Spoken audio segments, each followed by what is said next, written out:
Selamat malam, salam sejahtera. Terima kasih karena bersama dengan saya di Nazlin Unity Channel.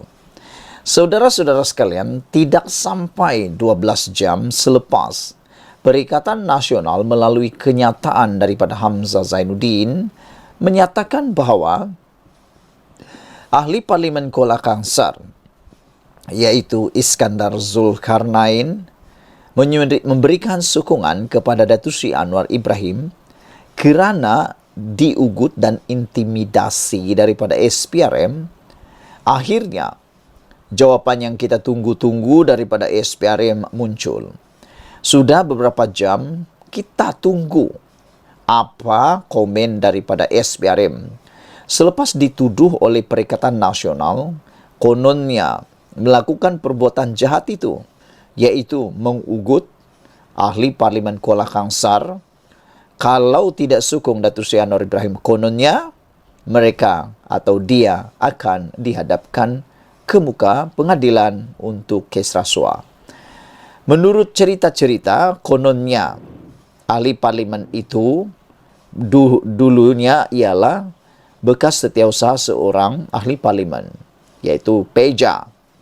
Jadi mungkin di sanalah kesnya bermula. Walau bagaimanapun, ini jawapan daripada SPRM yang paling padu sekali. Saya tak sangka sama sekali SPRM akan memberikan jawapan yang luar biasa ini, yang pastinya akan membuatkan Perikatan Nasional, bahkan Hamzah Zainuddin yang telah memberikan kenyataan semalam, pasti akan terkejut besar. Manakan tidak terkejut besar, bos SPRM sendiri yang jawab dia. Bukan orang biasa-biasa. Bukan calang-calang orangnya yang menjawab Hamzah Zainuddin. Bos SPRM sendiri. Yang kita risau ialah kalau jangan-jangan SPRM pula akan ambil tindakan menyaman Perikatan Nasional dan Parti Bersatu. Kalau itu yang berlaku, habislah Perikatan Nasional dan Parti Bersatu kalau SPRM saman. Itu karena perbuatan memfitnah SPRM. Hari ini disahkan SPRM tidak terlibat isu sokongan ahli Parlimen Bersatu terhadap Perdana Menteri, yaitu Azam Baki.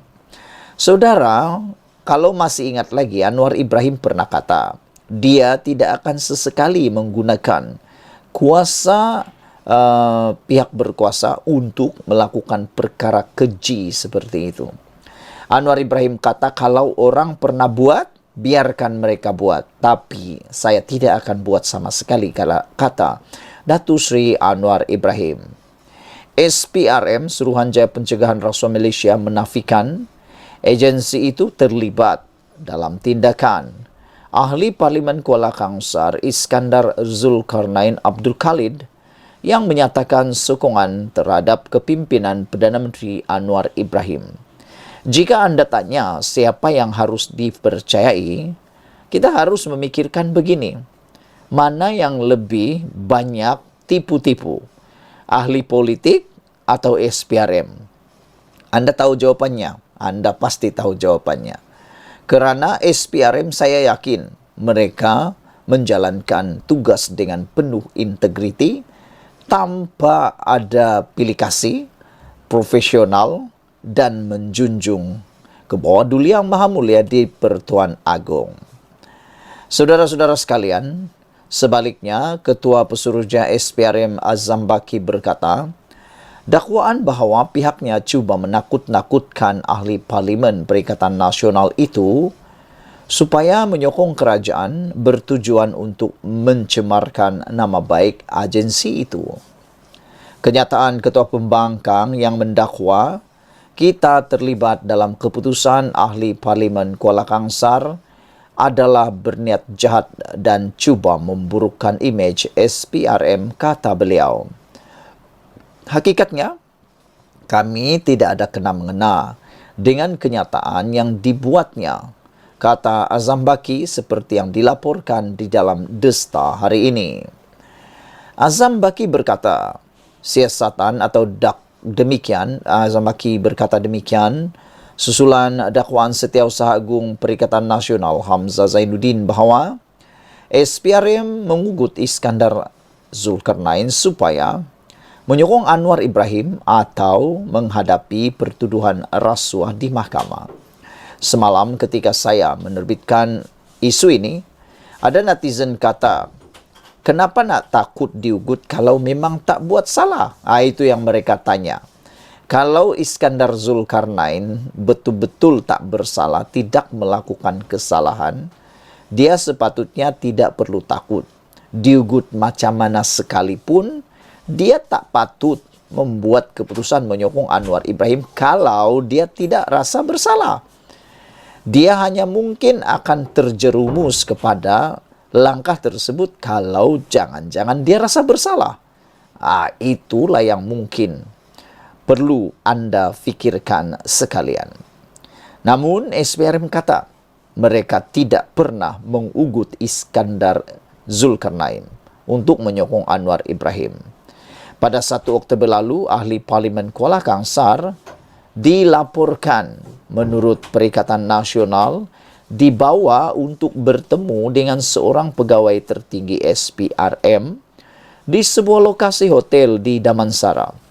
Dan kononnya diugut akan didakwa atas kesalahan rasuah sekiranya enggan menandatangani kenyataan media yang telah pun disediakan awal untuk menyokong kerajaan dakwah Hamzah Zainuddin.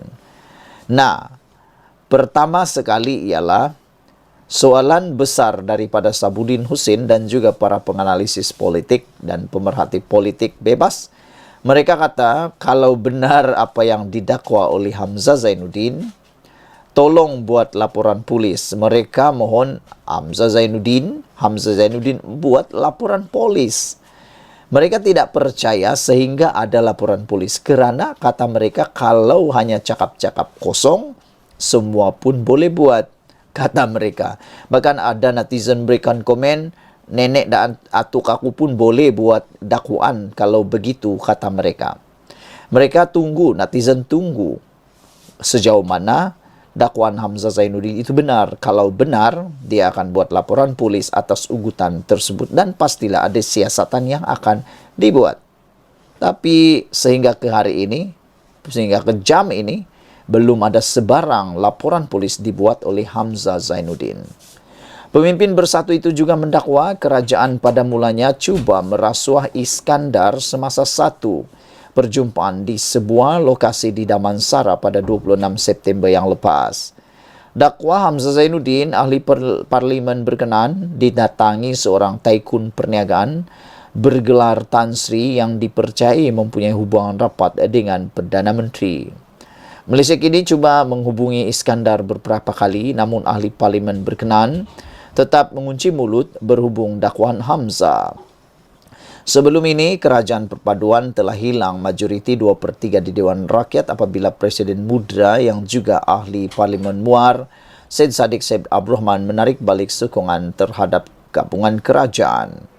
Pada 12 Oktober lalu, Iskandar menyatakan sokongan kepada Anwar dengan membangkitkan kebimbangan mengenai isu kos sara hidup di kawasan parlimennya. Dia berkata keputusannya itu juga bertujuan untuk menilai sama ada Perdana Menteri itu ikhlas mengutarakan janji bagi memberi peruntukan kepada ahli parlimen yang menyokong dasar kerajaan. Sekian dulu untuk kali ini. Jangan lupa tinggalkan komen anda. Sila tekan butang subscribe. Malaysia kita punya, kita jaga sama-sama.